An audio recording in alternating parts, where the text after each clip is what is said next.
우리 모두가 되기를 원합니다. 우리 다 같이 우리 오늘 하나님의 말씀을 합독했으면 좋겠습니다. 히브리서 12장 1절부터 3절까지인데요. 세 절밖에 안 되니까 우리 한 목소리로 우리 합독하도록 하겠습니다. 시작. 이러므로 우리에게 구름같이 둘러싼 허다한 증인들이 있으니 모든 무거운 것과 얽매이기 쉬운 죄를 벗어버리고 인내로써 우리 앞에 당한 경주를 하며 믿음의 주여 또 온전하게 하시는 이인 예수를 바라보자. 그는 그 앞에 있는 기쁨을 위하여 십자가를 참으사 부끄러움을 개의치 아니하시더니 하나님 보좌 우편에 앉으셨느니라. 너희가 피곤하여 낙심하지 않기 위하여 죄인들이 이같이 자기에게 거룩한 일을 참으신 이를 생각하라. 아멘. 오늘은 바라보고 생각하라 라고 하는 제목으로 여러분과 함께 말씀을 나누려고 합니다. 많은 사람들이 모여있는 어느 공공기관에서 목사님이 나가서 온 거기 있는 청중들에게 이렇게 얘기를 했습니다. 여러분이 느끼는 기독교에 관해서 솔직하게 말해 주십시오. 저는 교회 목사입니다. 목사로서 들어야 할 어떤 반감도 좋으니까 무슨 말씀이든지 얘기를 해 주십시오. 기독교에 관해서 솔직하게 말씀해 주십시오. 허심탄회하게 말씀해 주십시오. 이렇게 얘기를 했더니 맨 앞에 앉아있던 한 청년이 손을 탁 들더니 일어나가지고 뭐라고 얘기하냐면, 기독교인들은 다 위선자들입니다. 말과 행동이 다 다릅니다. 그랬더니 그 얘기를 듣고 어떤 사람이 저쪽에서 탁 자기도 손을 들고 일어서더니, 목사들도 다 위선자들입니다. 자기 욕심만 챙기는 사람들입니다. 또 저 뒤에 있는 어떤 사람이 말하기를, 교회 안에는 나쁜 사람들이 훨씬 더 많습니다. 이렇게 비난의 소리를 여러 군데서 쏟아냈는데요. 모두 28명이 이 교회에 대해서, 이 교인들에 대해서, 목사에 대해서 비난을 했습니다. 그 모든 얘기를 다 들은 목사님이 조용하게 힘있게 이렇게 말을 했습니다. 예, 여러분들이 말씀하신 것 모두 다 맞는 말씀입니다. 교회 안에는 위선자들도 있고요, 목사들 중에서는 개인적인 욕심을 챙기는 그런 마음으로 목회하는 사람들도 많이 있습니다. 또한 교회 안에는 나쁜 사람들도 많이 있습니다. 그러나 제가 여러분들에게 그 말씀을 들으면서 느낀 것이 하나 있는데, 다름 아니라 여러분들은 교회에 대해서, 기독교에 대해서, 여러 사람들에 대해서 그 이야기들만 하셨지, 모두가 예수님에 대해서는 한마디도 말씀하지 않으셨습니다. 정작 교회 안에서 발견되어야 할 것은 사람들의 위선이나 어떤 잘못이 아니고, 오직 교회에서 발견되어야 할 분은 오직 예수 그리스도이십니다. 그러면서 예수님에 대해서 말씀을 전하고 복음을 전했던 그런 일이 있었습니다.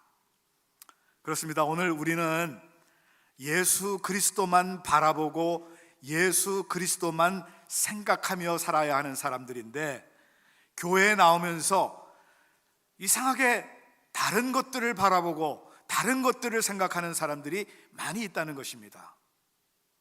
여러분, 교회는요, 예수님을 닮아가며 예수님의 거룩한 그 형상을 우리 속에 이루어 가야 하는 그런 곳인데, 주님만 바라보고 주님만 생각해야 되는 곳인데, 이 세상에 다른 사람들처럼 세상 것만 바라보고 세상 것만 우리가 생각하며 사니까 세상 사람들로부터 이렇게 비난을 받는 것입니다. 여러분, 그렇지 않아요?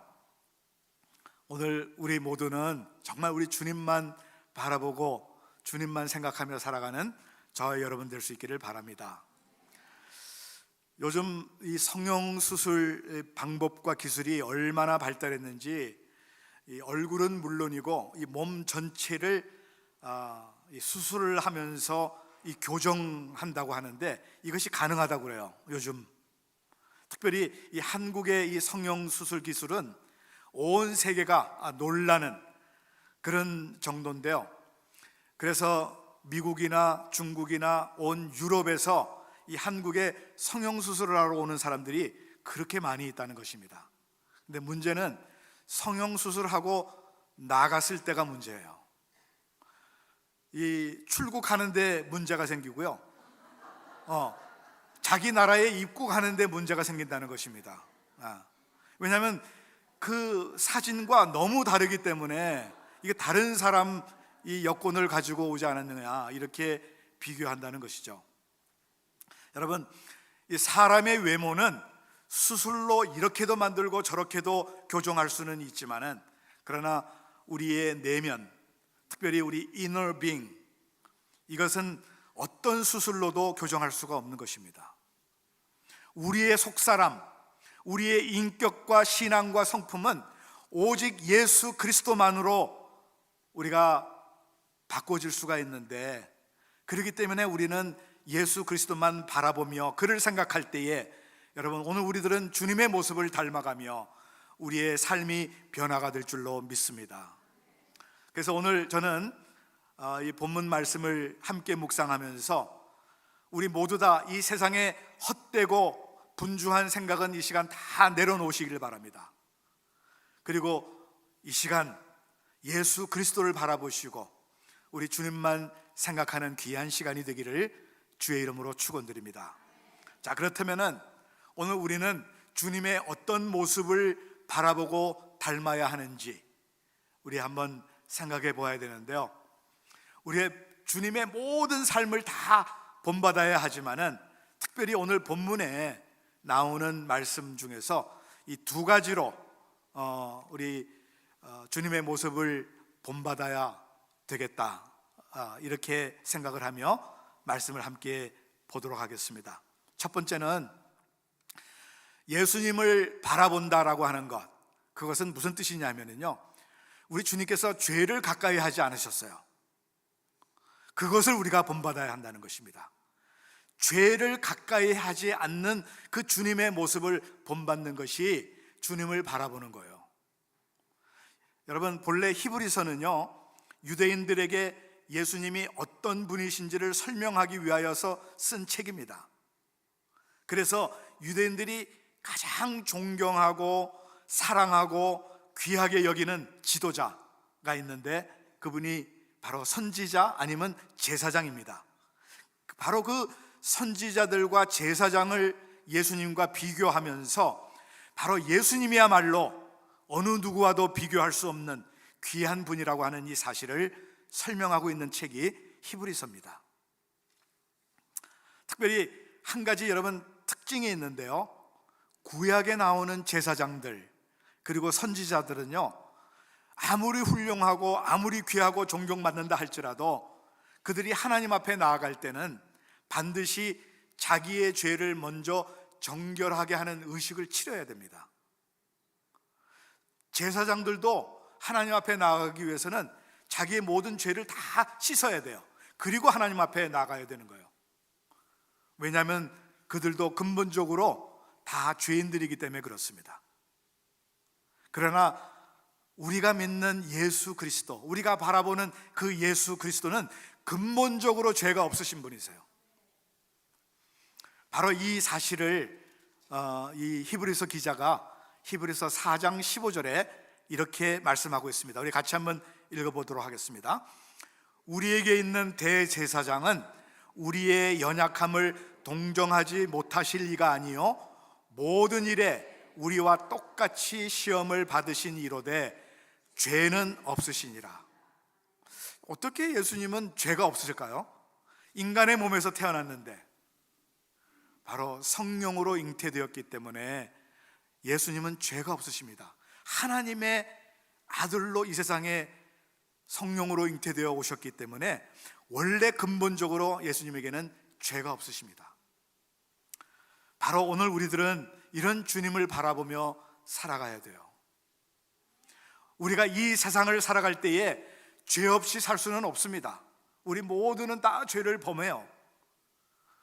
그러나 우리가 주님을 바라보고 우리가 주님을 생각하며 살아갈 때에 우리가 죄를 가까이 하지 아니하고 그 죄를 우리가 벗어버리면서 살아갈 수 있게 되기 때문에 바로 그 주님을 바라보라, 이렇게 이 히브리서 기자가 말씀하고 있는 것입니다. 본문 1절에 히브리서 저자는 모든 무거운 것과 얽매이기 쉬운 죄를 벗어버리고, 그리고 2절 하반절을 보게 되면요, 믿음의 주요 또 온전하게 하시는 이인 예수를 바라보자. 자, 예수를 바라보는데요, 우리가 이 가지고 있는 모든 죄의 짐, 이 얽매이기 쉬운 이 모든 짐을 다 벗어버려야 된다는 거예요. 그렇지 않고는 우리가 주님을 바라볼 수가 없다는 것이죠. 여러분, 운동하는 선수들이나 길 가는 나그네는요, 짐이 무거우면 절대로 안 됩니다. 운동하는 사람들은 이 복장이 간편해야 돼요. 그래야 운동을 잘할 수가 있습니다. 여행하는 사람은 짐이 가벼울수록, 간단할수록 정말 즐거운 여행을 할 수가 있어요. 우아한 여행을 할 수 있습니다. 제가 중국에서 북한 선교를 하고 있을 때 1년에 한 번씩 미국에 들어옵니다. 이제 미국에 들어오면은 중국에 없는 것들을 그래도 좀 가지고 가서 또 생활해야 되기 때문에 이 이민 가방, 큰 가방을 거기다가 필요한 것들을 잔뜩 또 채워가지고 가잖아요. 그러면 공항에서 내려가지고 그 짐을 끌고 또 그 집까지 가는데 굉장히 어려워요.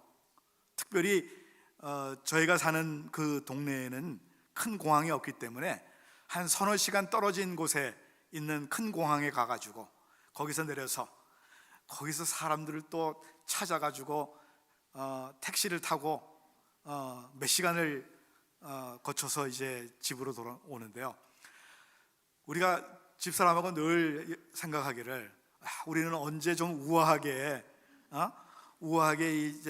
저 캐리온 가방 하나만 쭉 끌고 여행을 할 수 있을까, 이런 이야기들을 우리가 함께 나눕니다. 여러분, 여행하는 사람은 짐이 많으면 얼마나 힘든지 몰라요. 어떤 집사님이 여행을 하다가 자기가 잘 아는 목사님 댁에 이제 방문하게 됐습니다. 근데 그 당시 참 그 목사님은 굉장히 유명한 목사님이고 많은 사람들에게 잘 알려진 그런 목사님인데, 그 집에 딱 가보니까 집사님이 보니까 목사님 집이 너무 허스름한 거예요. 그리고 안에 그 세간살이가 너무 허스룩하고 별로 없어요. 그래서 이렇게 훌륭한 목사님이고 많이 참 알려진 그런 목사님인데 어떻게 이렇게 세간살이가 없을까?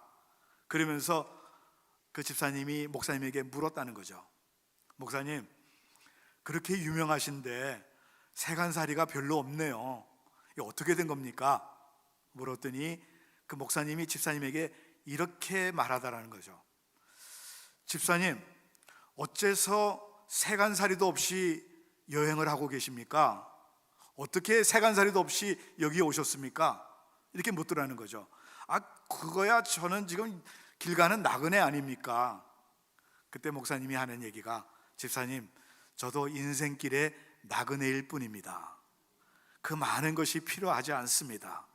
그러면서 그 집사님에게 참 하나님의 그 귀한 사랑과 그 은혜를 함께 나누었다는 그런 이야기가 있습니다. 여러분, 오늘 우리 인생길에 무거운 짐들이 혹시 있으십니까? 여러분, 그것이 무엇입니까? 우리가 매일같이 짓는 죄의 짐입니까? 아니면 우리가 무언가를 더 얻어야 되겠다라고 하는 그런 욕심입니까? 정욕입니까? 아니면 명예입니까? 여러분, 우리가 이런 것들을 다 내려놓으셔야 돼요. 어떤 것이라도 주님을 바라보고 생각하는 것을 방해한다라고 하면은 여러분, 우리가 과감하게 벗어버려야 돼요. 그런 것들이 오히려 여러분, 우리가 주님을 바라보는데 방해가 돼요. 여러분, 주님은 이 세상에 사시면서 아무것도 없었잖아요. 정말 공중에 새도 있고 여우도 굴이 있는데 인자는 머리 둘 곳이 없다라고 할 만큼 정말 그렇게 사셨는데, 여러분, 우리는 무엇 때문에 그렇게 욕심을 부리고 살아가고 있습니까? 에베소서 4장 22절을 여러분 한번 보시면은요, 이런 말씀이 있습니다. 너희는 유혹의 욕심을 따라 썩어져가는 구습을 따르는 옛사람을 벗어버리고, 우리 지난날의 모든 죄의 짐, 그리고 욕심, 유혹, 나태함, 비난, 험담, 이런 것들이 다 우리 옛사람들이잖아요. 이거 다 이제 내려놓으셔야 돼요. 이런 것 가지고 교회에 들어와서 자꾸 다른 사람들과 비교하면서 얘기하시면은 여러분, 얼마나 피곤합니까? 교회 생활은 우리가 기쁨으로 해야 돼요. 감사함으로 해야 돼요. 비록 힘든 일이 있어요. 교회에서 우리가 봉사하는 가운데 육신적으로도 힘들고 여러 가지 힘든 일이 있지만은, 그러나 그것을 우리가 기쁨으로 감당하는 것이 우리가 믿음의 생활이고 공동체 생활인 것이죠. 여러분, 과감하게 벗어버리고 이제 성령으로 우리가 충만히 채워짐으로 능력 있는 그런 삶을 살아가는 저와 여러분 될 수 있기를 간절히 바랍니다. 사도 바울이요, 로마서 7장 24절에 이렇게 자기의 그 죄의 짐, 그 고통을 호소했는데요. 오호라, 나는 곤고한 사람이로다. 이 사망의 몸에서 누가 나를 건져내랴. 정말 자기에게 있는 이 무겁고도 괴로운 그 모든 것을 탄식하면서 이렇게 고백하지 않았습니까? 그러나 그는 그의 모든 이 죄의 짐을 다 벗어버렸습니다. 그리고 그 이후에 어떻게 고백한 줄 아세요? 고린도후서 5장 17절에 이렇게 고백하고 있습니다. 같이 한번 읽어볼까요? 그런즉 누구든지 그리스도 안에 있으면 새로운 피조물이라. 이전 것은 지나갔으니 보라, 새 것이 되었도다. 그렇습니다. 그 모든 죄의 짐을 다 벗고 나니까 이제는 새로운 피조물로 새 것이 되었다라고 이렇게 고백하는 것이죠. 오늘 이런 고백이 우리들에게 있게 되기를 간절히 바랍니다. 유대인의 탈무드라고 하는 그 책이 있는데요, 주로 이제 그 유대인들이 늘 즐겨보는 정말 그 좋은 글들이 거기에 많이 담겨져 있는 책입니다. 탈무드라고 하는 책에 아주 멋있는 말이 있는데요, 우리 화면으로 한번 보시죠. 가장 지혜로운 사람은 모든 사람으로부터 배우려고 하는 사람이다. 그래요. 그게 지혜 있는 사람이에요. 나는 다 알고 있다라고 생각하는 사람은 지혜 있는 사람이 아니고 어리석은 사람이에요. 다른 사람으로부터 배우려고 하는 그런 자세를 가지고 배우려고 하는 사람이 지혜로운 사람입니다. 두 번째는 가장 강한 사람은 자기를 다스리고 사는 사람이다. 그렇습니다, 여러분. 우리 자신들을 다스릴 줄 알아야 돼요. 여러분, 나를 다스리지 못하고 내가 그냥 생각하는 대로 나를 그냥 이끄는 대로 그냥 끌려가는 것은, 이건 강한 사람이 아니에요. 이건 약한 사람입니다. 왜? 내 의지가 없어요. 그렇기 때문에 늘 끌려다니는 것입니다. 나 자신을 다스릴 수 있어야 돼요. 억제하고 절제할 수 있는 그런 사람이 강한 사람이에요. 그 다음에 세 번째는 가장 부유한 사람은 자기에게 있는 것을 가지고 만족하며 사는 사람이다. 그렇잖아요, 여러분? 아무리 많은 것을 가졌다 하더라도 나 저것도 가졌으면 좋겠다라고 하는 사람은, 이거는 부유한 사람이 아니에요. 부유한 사람은 현재 내가 가지고 있는 것에 만족하는 사람이 가장 부유한 사람이라는 것이죠. 저는 이 말씀이 얼마나 참 멋있는 말인가, 이렇게 생각을 하고 오늘 우리 모두가 따라야 하는 그런 말씀이라고 생각을 합니다. 여러분, 오늘 우리의 가운데 있는 모든 죄의 짐을 다 벗어버리고 정말 욕망을 다스리고 철저하게 정말 절제하면서 우리 하나님의 뜻을 이루어가는 저와 여러분 될 수 있기를 간절히 바랍니다. 두 번째로 예수님을 바라보는 것은 뭐냐면요, 십자가를 지신 희생의 모습을 본받는 것입니다. 십자가를 지신 희생의 모습, 이것을 본받는 것이 예수님을 바라보는 것입니다. 오늘 본문 2절에 보게 되면요, 믿음의 주요 또 온전하게 하시는 이인 예수를 바라보자. 그는 그 앞에 있는 기쁨을 위하여 십자가를 참으사 부끄러움을 개의치 아니하시더니. 예수님의 생애를 한마디로 표현한다면요, 십자가의 생애예요. 바로 그 십자가 때문에 이 땅에 오셨고, 그리고 33년을 사시면서 목회를 하시는 가운데, 그리고 마지막에 십자가에서 못 박혀 돌아가시면서 우리 모두를 용서해 주신 바로 그 십자가의 생애, 그것이 바로 예수님의 생애였습니다. 근데 이것을 다른 말로 표현해 본다면요, 희생의 생애였다. 예수님의 삶은 희생적인 삶이었다라고 우리가 볼 수가 있는 것이죠. 여러분, 예수님이요, 일생 동안 자기를 위해서 무엇을 계획하거나 추구하신 그런 일을 보셨습니까? 성경에 그런 일이 기록되어 있습니까? 자기를 위하여서 무엇을 계획하고 무엇을 추구하신 일이 한 번도 없으셔요. 오직 하나님의 말씀에 순종함으로 인하여 온전한 희생의 삶을 사신 분이 바로 예수님이십니다. 그래서 빌립보서 2장 7절에 그 예수님의 희생의 모습을 이렇게 표현하고 있어요. 빌립보서 2장 7절에 보면, 오늘 화면에는 없습니다만은, 자기를 비워 종의 형체를 가지신 분이다. 자기를 완전히 다 비우고 종의 모습으로 오셨다고 그랬어요. 원래 그에게는 능력도 있으시고 권세도 있으시고 영광도 충만하신 분이시지만은 그 모든 것을 다 비우시고 무능한 종의 모습으로 이 세상에 오셔서 이 세상을 사셨다라고 하는 것입니다. 바로 이 희생적인 삶의 절정이 어디냐면요, 십자가였어요. 그래서 히브리서 저자는 오늘 본문의 2절에 분명히 말씀하고 있죠.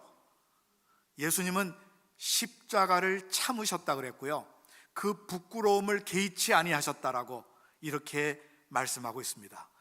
십자가에서의 그 고통도 참으셨고, 십자가 위에서 자기 자신을 희생하셨고, 십자가에서 돌아가셨으니 바로 그 십자가를 바라보라, 그렇게 말씀하시는 거예요. 여러분, 바라보는 건요, 십자가를 바라보는 건 그냥 쳐다보라, 그것이 아닙니다. 바로 십자가를 바라보라고 하는 것은 본받으라, 그 희생의 그 정신을 본받아라 라고 하는 그런 말씀인 것입니다.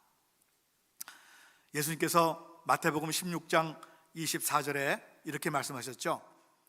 누구든지 나를 따라오려거든 자기를 부인하고 자기 십자가를 지고 나를 따를 것이니라. 여러분, 이 말씀은요, 주님처럼 우리도 똑같이 그 십자가를 끌고 와가지고 지고 가라는 그런 말씀이 아니라, 우리 주님께서는 내가 십자가의 그 희생의 삶을 살 테니까 너희들도 십자가를 지는 그 희생의 삶을 살아라 라고 하는 그런 말씀인 것이죠. 여러분, 십자가를 지는 것은요, 고난입니다. 누가 십자가를 지기를 원하겠습니까? 예수님도 이 십자가를 지기를 원치 않으셨어요. 그래서 그 겟세마네 동산에서 우리 하나님 앞에 간절히 3번씩이나 기도하시지 않았어요? 만일 하실만 하시거든 이 잔을 내게서 옮기시옵소서. 이 십자가의 잔이 너무나 고통이고 쓰기 때문에 그 십자가를 주님도 지기를 원치 않으셨습니다. 그러나 그 십자가를 우리 주님께서는 달게 지고 우리를 대신하여서 돌아가신 것이죠. 그래서 여러분, 십자가는 고난입니다. 고난을 감수하셔야 돼요. 그런데 여러분, 모든 고난이 다 십자가는 아닙니다. 분명히 아셔야 됩니다. 우리가 지금 당하고 있는 모든 고난이 다 십자가는 아니에요. 우리가 스스로 죄 때문에, 우리의 죄 때문에, 우리의 실수 때문에 고난을 당하는 것은 그건 십자가가 아닙니다. 또한 내가 어떤 나의 유익을 구하다가 고난을 당하는 것, 그것도 십자가가 아닙니다. 여러분 가정에 속썩이는 자녀, 그걸 속썩이는 자녀를 보면 내가 달게 져야 하는 십자가입니다. 어떤 사람은 그렇게 얘기를 하는데 천만의 말씀이에요. 여러분, 속썩이는 자녀가 여러분의 십자가가 될 수 없습니다.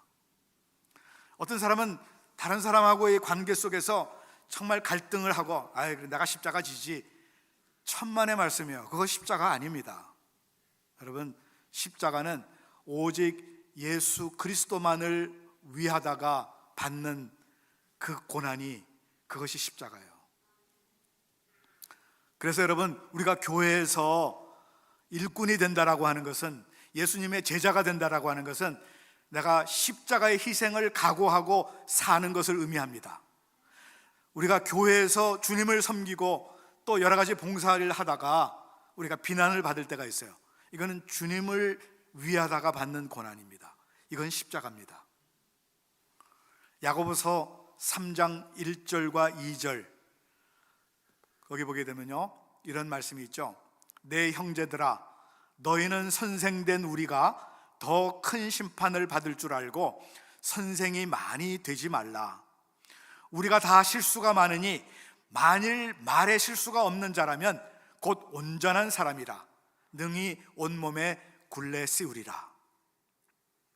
여러분, 이 말씀은 그만큼 자기의 직분에 책임을 져야 되고 희생이 있어야 된다고 하는 그런 말씀입니다. 저는 우리 교회, 우리 직분자들이요, 좀 열심을 더 냈으면 좋겠어요.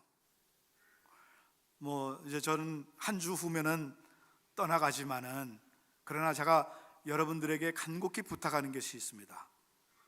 여러분 하나님께서 여러분들에게 직분을 주셨다고 하면은, 여러분 적어도 우리 교회가 제정하고 있는, 교회가 정한 이 예배에는 꼭 나오셔야 되지 않겠어요? 그저 온라인으로 예배를 드리는 것 말고요, 그래도 우리 팬데믹은 다 지나갔기 때문에 우리 현장에서 우리가 예배를 드리고 있는데, 여러분 직분자라고 한다면은 여러분 토요일 날도 좀 나오세요. 토요일 날 예배 나오세요. 주일 예배는 물론이고요. 이것도 안 하면서 어떻게 직분자로 여러분 우리가 살겠습니까? 제가 떠나기 전에 이렇게 막 얘기하는 거예요. 그렇습니다. 여러분, 우리가 희생의 삶을 사셔야 돼요. 어떤 집사님이 꿈을 꾸셨는데, 제가 자꾸 꿈 얘기를 많이 합니다마는 꿈에 천국에 가는 그런 얘기들 제가 많이 여러분들에게 하죠. 자기가 신앙생활을 잘 하다가 이제 천국에 갔습니다. 하늘나라에 갔는데 그곳에서 사방을 둘러보니까 자기가 전도해서 믿은 지 얼마 안 되는 그 사람이 한 사람이 보이는 거예요. 그래서 너무 반가워가지고 자기가 전도해서 예수 믿은 사람이 거기 있는 것 너무 참 반가워가지고 그에게로 갔더니 그분 앞에 이 탕수육이 딱 이렇게 있는 거예요. 탕수육이 딱 차려져 가지고 그 간 믿은 지 얼마 안 된 사람이 탕수육을 먹고 있다는 거죠. 그래서 속으로 생각하기를, 야, 이제 막 믿은 사람이 탕수육을 먹는다면은 나는 아마 해삼 요리 정도는 나오지 않을까, 이렇게 잔뜩 기대하고 있는데 예수님이 오시더니 천사에게 이 사람 짜장면 한 그릇 갖다 주게 그러더래요. 기분이 되게 상한 거죠. 이제 이 꿈 얘기지만은 모르겠어요. 이 꿈 얘기인지 아니면 누가 지어낸 얘기인지는 모르겠지만은 아무튼 입이 이만 주먹만큼 나왔어요. 기분이 상해가지고 예수님이 물었습니다. 얼굴이 왜 그런가? 기분 나쁜가? 그때 이제 집사님이 예수님에게 따졌다고 그래요. 아니 예수님, 지금 저 사람이 탕수육이면은 그래도 제가 교회 명색의 집사인데 탕수육에 만두 한 그릇이라도 더 나와야 되지 않겠습니까? 짜장면이 뭡니까 짜장면이? 이제 이렇게 불평을 한 거예요. 그때 예수님이 이렇게 말씀하세요. 집사, 지금 장로는 짜장면 배달 중이야. 그러니까 이 집사님이 황당해가지고 그럼 그 목사님은요? 그랬더니 예수님이 말씀하시기를 야 말도 마. 지금 목사는 하도 말이 많고 불평이 많아가지고 지금 부엌에서 설거지 하고 있어. 여러분 이게 우스운 얘기예요. 우스운 얘기지만은 우리에게 주는 교훈이 있습니다. 우리가 하나님 앞에서 받은 직분, 이게 얼마나 귀한 직분입니까? 이 얼마나 감격스러운 직분입니까? 이 직분을 받고서도 편하게 믿으려고 하는 사람들이 있어요. 우리 예수 믿는다고 하면서도 편하게 그냥 왔다가 가면 되지, 예배 그냥 보고 가면 되지, 이렇게 생각하는 사람들이 있다는 거죠. 만약에 여러분 우리가 직분을 받고도 이것을 감당하지 못하면 도리어 화가 된다라고 하는 이 사실을 여러분 아셔야 돼요. 우리는 기본적으로 주님 앞에 희생하는 자세를 우리가 가져야 합니다. 지금 열방에 나가서 복음을 증거하고 계시는 우리 선교사님들 한번 보세요. 그분의 삶들이 정말 희생적인 삶을 살고 있는 것입니다. 여러분 이분들에게 희생의 자세가 없으면 선교지에 왜 나갑니까? 선교지에 가서 무슨 떵떵거리면서 살려고 가는 것이 아니잖아요. 선교지 여러분 가보신 분들은 아마 아실 거예요. 상황이 굉장히 열악합니다. 미국처럼 이런 나라가 없어요. 유럽이 잘 산다 그래도요, 유럽에 가도 얼마나 불편한지 몰라요. 그런데 그보다도 더 열악한 정말 이 오지에서 복음을 전하는 우리 선교사님들을 보면서 이들에게 희생의 자세가 있었기 때문에 한국에서나 미국에서나 이 편안한 삶을 다 내려놓고 그곳에서 지금 복음을 증거하고 있는 것 아니겠습니까? 오늘 우리는 우리 앞에서 십자가를 지시고 피 흘리시면서 가시는 우리 주님을 바라볼 수 있기를 바랍니다. 그리고 그 주님을 생각하며 우리도 희생의 자세를 가지고 우리의 남은 삶을 살 수 있기를 바랍니다. 저는 오늘 우리 모두가 이렇게 결단을 했으면 좋겠어요. 주님을 위해서 십자가를 지겠습니다. 주님께 내 삶을 드리겠습니다. 이제부터 주일은 물론이고 토요 새벽에도 나와서 예배 드리겠습니다. 우리 목장 예배도 열심히 참석하여서 함께 우리 주님을 예배하겠습니다. 지금까지는 정해놓고 헌금을 했지만은 이제 11조도 드리겠습니다. 이제는 술, 담배 끊겠습니다. 여러분 이런 희생의 각오를 하고 사셔야 되죠. 교회 직분자라고 한다면 적어도 이런 자세를 가지고 살아야 되지 않겠습니까? 여러분들에게 꼭 부탁을 드립니다. 우리 예수 믿으려면은, 이왕 믿으려면은 우리 좀 제대로 우리가 예수를 믿었으면 좋겠습니다. 자, 다음 주에도 또 말씀을 드리겠지만은 정말 우리가 우리를 위해서 십자가를 지신 그 주님의 모습을 좀 바라보시고요, 그 주님이 우리를 위해서 어떤 삶을 사셨는지를 우리가 생각해 보시고요, 그리고 우리 주님 앞에 다시 한번 결단하며 헌신하는 저와 여러분 될 수 있기를 간절히 축원드립니다. 기도하겠습니다. 아버지 하나님 감사합니다. 하나님께서 우리를 택하여 주시고 우리를 자녀 삼아 주셨는데, 그리고 우리가 주님의 몸된 교회를 위하여서 또 섬길 수 있도록 직분도 허락해 주셨는데, 아버지 하나님, 죄를 가까이 하지 않는 그 주님의 모습을 본받게 하시고, 아버지 하나님, 정말로 십자가를 지는 그 희생의 그 정신을 우리가 다시 한번 본받아서 우리에게 맡겨주신 귀한 책임들을 잘 감당하며 하나님께 영광을 올려드리고 이 내시빌 한인 장로교회를 올바로 세워가는 일에 우리 모두가 기쁨으로 감사함으로 모든 일들을 끝까지 감당하는 저와 여러분 모두 되게 하여 주시기를 원합니다. 아버지 하나님, 도와주시옵소서. 은혜를 베풀어 주시기를 원합니다. 이 교회를 우리 주님의 장중에 붙들어 주시고 조금도 흔들리지 아니하고 든든하게 서서 하나님의 영광을 드러내는 귀한 교회가 되게 하여 주시옵소서. 예수님의 이름으로 간절히 기도하옵나이다. 아멘.